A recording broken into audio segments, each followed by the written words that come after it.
Nah, sekarang saya teruskan dulu. Pada zaman Umar ibn al-Khattab, ini sahabat ketika meriwayatkan ini, mereka punya kebiasaan ini, sudah paham. Dilakukan, diikuti Rasulullah. Ya. Pindah hadisnya, Al-Bukhari nomor hadis 2009 plus 2010. Al-Bukhari nomor hadis 2009 dan 2010.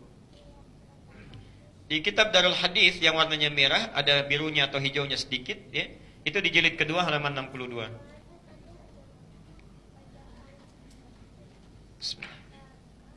Perhatikan.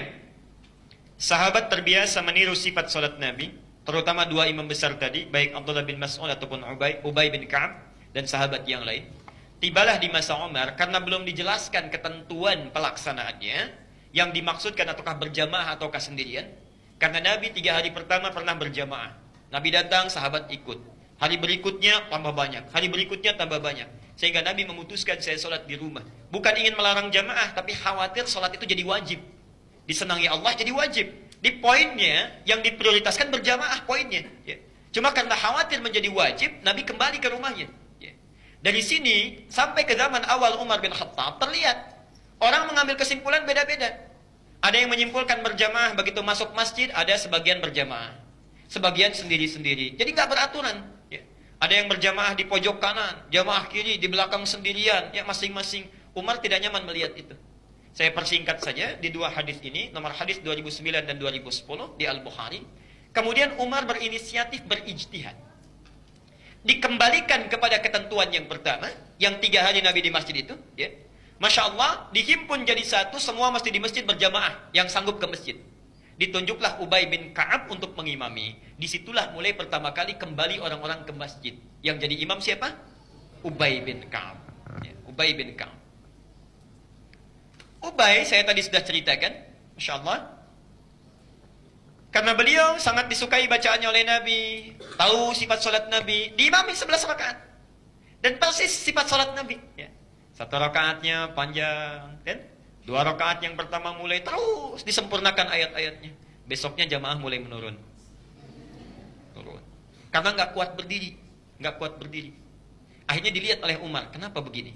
Oh, nggak kuat berdiri, terlalu lama berdirinya. Umar melihat lagi bagaimana caranya supaya mereka tetap berjamaah ke masjid. Suratnya tetap sama jumlahnya, misal 30 juz juga. Ya, 30 juz, tapi kuat berdirinya. Maka Umar kemudian mendalami hadis yang di Muslim tadi nomor hadis 749. Yang saat Nabi menyampaikan salatul laili matna matna, ya, salat malam minimal 2-2, tidak ada batas. Tapi kalau fajar mau datang segera witir 1 rakaat. Jelas sampai sini? Maka Umar menempuh cara. Misal, kalau 5 juz 4 halaman dibaca dalam 1 rakaat, rakaat pertamanya maksudnya, orang kecapean berdiri bagi 2, jadikan 2 rakaat. Sip? 5 juz, 4 halaman bagi 2. Ya. Kira-kira lah, dikira-kira saja. 2,5 juz misalnya. 2,5 juz, 2 halaman misal. Ya. Jadi setiap 1 rakaatnya 2,5 juz. Tapi konsekuensinya rakaat bertambah. Ya. Yang 1 menjadi 2.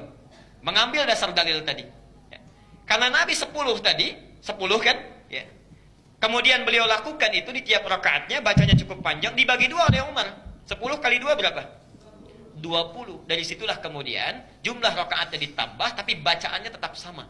Itu ijtihadnya Umar bin Khattab. Jadilah kemudian dari situ 20 rakaat plus witirnya. Kadang 1, kadang 3. Sampai sekarang itu diabadikan di Mekah dengan 23 rakaat.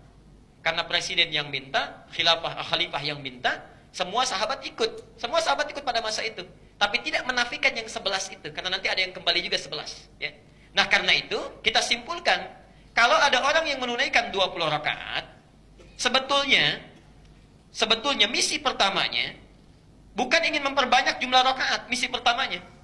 Awalnya supaya kuat berdiri dengan jumlah bacaan yang sama dibacanya seperti Nabi. Jadi kalau Nabi baca 30 juz misalnya, 20 rakaat pun 30 juz juga. Cuma supaya berdiri nggak kelamaan dibagi 2, ya, jumlah bacaannya. Jelas sampai di sini? Nah. Yang di Madinah, aduh, lama juga berdirinya. Imam Malik mengusulkan sudah tambah lagi 36. Masya Allah, ada yang kurang juga 40.